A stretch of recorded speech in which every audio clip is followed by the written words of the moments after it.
சீரியல்களின் full எபிசோடுகளை Sun டிவியில் ஒளிபரப்பான உடனே எக்ஸ்க்ளூசிவாக சன் நெக்ஸ்டில் மட்டும் ஃப்ரீயா பாருங்கள். நீங்க எப்பவும் என் கூட இருப்பீங்கிற நம்பிக்கையில தாங்க இத நான் பண்றேன்.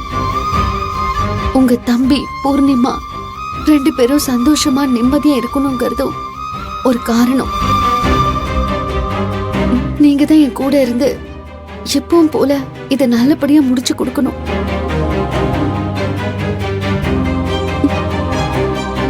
உங்க குழந்தைய இதுக்கப்புறம் அவங்க தான் வளர்க்க போறாங்க. அவங்க தான் அப்பா அம்மாவை உரிமை எடுத்துக்க போறாங்க.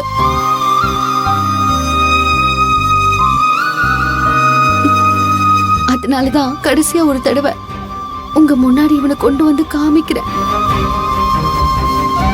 இதுக்கப்புறம் திரும்ப திரும்ப இவனை தூக்க விடுவாங்களான்னு கூட தெரியல.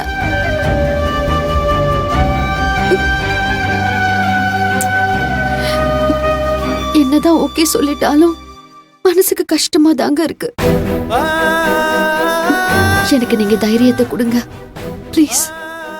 என் கூடவே இருங்க.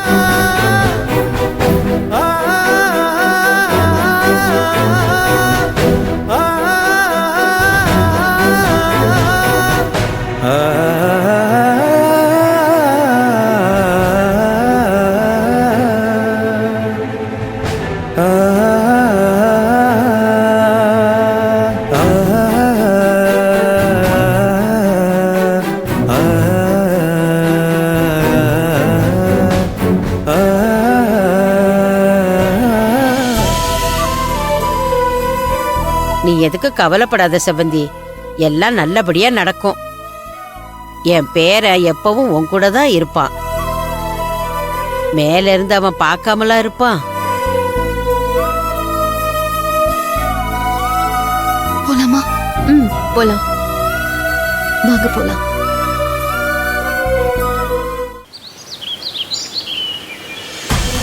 டைப் பண்ணதெல்லாம் கரெக்டா தானே இருக்கு? கரெக்டா இருக்கு சார். எதுக்கும் இன்னொரு வாட்டி செக் பண்ணிக்கோ. Okay sir. வாங்க வாங்க. என்ன மேடம் இவ்வளோ நேரம் ஆளையே காணோம்? ஃபோன் பண்ணாலும் எடுக்கவே மாட்டீங்க. இல்ல சார், வண்டியில வரும்போது குழந்தை என் கையில தான் இருந்தான், அதான் போனை எடுக்க முடியல. இதான் அந்த குழந்தையா? ஆமா சார், எங்க குழந்தை. நீங்க தான் இந்த குழந்தையோட அம்மாவா? சரிங்க மேடம், அடாப்ஷன் அக்ரிமெண்ட்லாம் ரெடியா இருக்கு. நீங்க 2 பேரும் சைன் பண்ணிடுங்க. மேடம் நீங்களும் உங்க ஹஸ்பண்டும் இதுல சைன் பண்ணிடுங்க. விட்னஸ்க்கு ஆள் வந்திருக்காங்கல்ல, அப்ப இதுல சைன் பண்ணிடுங்க.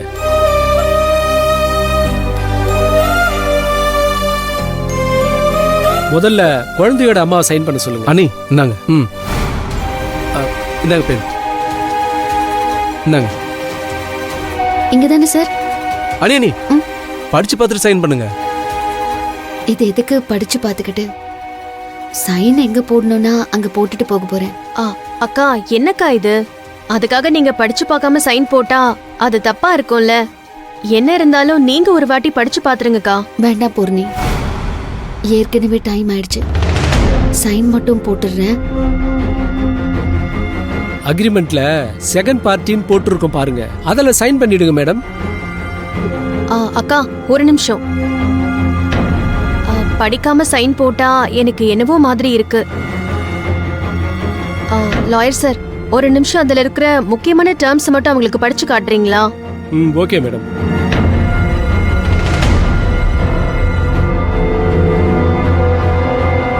இத ஃபுல்லா படிச்சா ரொம்ப நேரம் ஆகுமா? நான் இதுல முக்கிய சாராம்சம் மட்டும் சொல்றேன், கேட்டுக்கோங்க. இதுல ஃபர்ஸ்ட் பார்ட்டி பூர்ணிமா ரகு தம்பதிகள், சரிங்களா? சரிங்க சார். செகண்ட் பார்ட்டின்னு உங்களை மென்ஷன் பண்ணிருக்குமா? நீங்க தான் இந்த குழந்தையோட தாய். முதல் பார்ட்டிங்கிறவங்க இந்த குழந்தைய தத்து வாங்குறவங்க, 2வது பார்ட்டிங்கிறவங்க தத்து கொடுக்கறவங்க, சரிங்களா? ஆக 2 பார்ட்டிகளும் சேர்ந்து ஏற்படுத்தி கொண்ட தத்து எடுப்பு பத்திரம் என்னவென்றால், நம்மில் 1வது பார்ட்டினருக்கு திருமணமாகி 4-5 வருடங்களுக்கு மேலாக இதுவரை யாதொரு மக்கட்பேறும் ஏற்படவில்லை. எனவே 2வது பார்ட்டியான செவ்வந்திக்கு ஏற்கனவே 2 பெண் குழந்தைகளும் 2 ஆண் குழந்தைகளும் மொத்தம் 4 குழந்தைகள் உள்ளன. முதலாவது பார்ட்டிக்கு குழந்தை இல்லாத காரணத்தினால் இரண்டாவது பார்ட்டிக்கு பிறந்த ஆண் குழந்தை தமிழை முதல் பார்ட்டி தத்தெடுக்க விரும்புவதாலும் இரண்டாவது பார்ட்டியான செவ்வந்தி குழந்தையை தத்து கொடுக்க விரும்புவதாலும் குடும்ப பெரியோர்கள் முன்னிலையில் ஆவணத்தில் கையொப்பமிட்டுள்ள சாட்சிகள் முன்னிலையிலும் இரண்டாவது பார்ட்டியான செவ்வந்தி குழந்தையின் தமிழை முதலாவது பார்ட்டியான பூர்ணிமா ரகுவிற்கு இன்றைய தேதியில் இரண்டாவது பார்ட்டி தத்து கொடுக்க முதலாவது பார்ட்டியின் குல வழக்கப்படி தத்து எடுத்துக்கொள்ளும் ஒப்பந்தம் இது. புரிஞ்சுதுங்களா? இதற்கு மேல் நம்மில் முதலாவது பார்ட்டியான பூர்ணிமாவிடம் சுவீகரமாக கொடுக்கப்பட்ட ஆண் குழந்தைக்கும் இரண்டாவது பார்ட்டியான செவ்வந்திக்கும் எந்தவிதமான சம்பந்தமோ உரிமையோ பாத்தியமோ தொடர்போ கிடையாது. எனவே குழந்தை தமிழ் இனிமேல் முதலாவது பார்ட்டியின் சட்டப்பூர்வ தத்து குழந்தை ஆகும். மேற்படி முதலாவது பார்ட்டியினருக்கு தமிழ் என்ற தத்து குழந்தையை சட்டப்பூர்வமான வாரிசாவான். தமிழ் என்ற ஆண் குழந்தையை முதலாவது பார்ட்டியின் சகல சொத்துக்களுக்கும் இருப்புகளுக்கும் பொறுப்புகளுக்கும் கடைசி கால அந்திம கடமைகளுக்கும் சட்டப்பூர்வமான வாரிசு ஆவான். ஆக நாம் 2 பார்ட்டிகளும் கீழ்கண்ட சாட்சிகளின் முன்னிலையில் யாதொரு தூண்டுதலும் இன்றி மனப்பூர்வமான முழு சம்மதத்தின் பேரில் கையொப்பம் செய்து ஏற்படுத்திக் கொண்ட தத்தெடுக்கப்பட்ட முழு ஆவணம் இதுவாகும். எல்லாருக்கும் ஓகேவா? நான் படிச்சதெல்லாம் உங்களுக்கு புரிஞ்சுதா?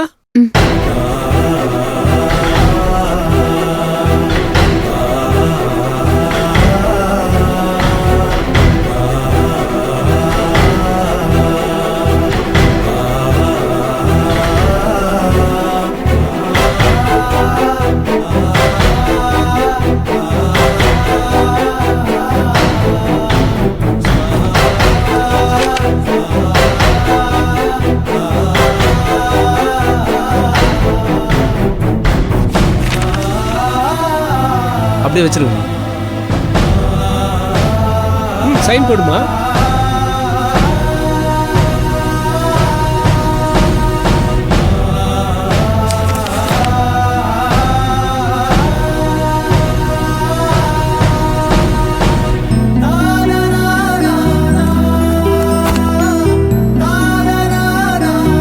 சார் போடுங்க.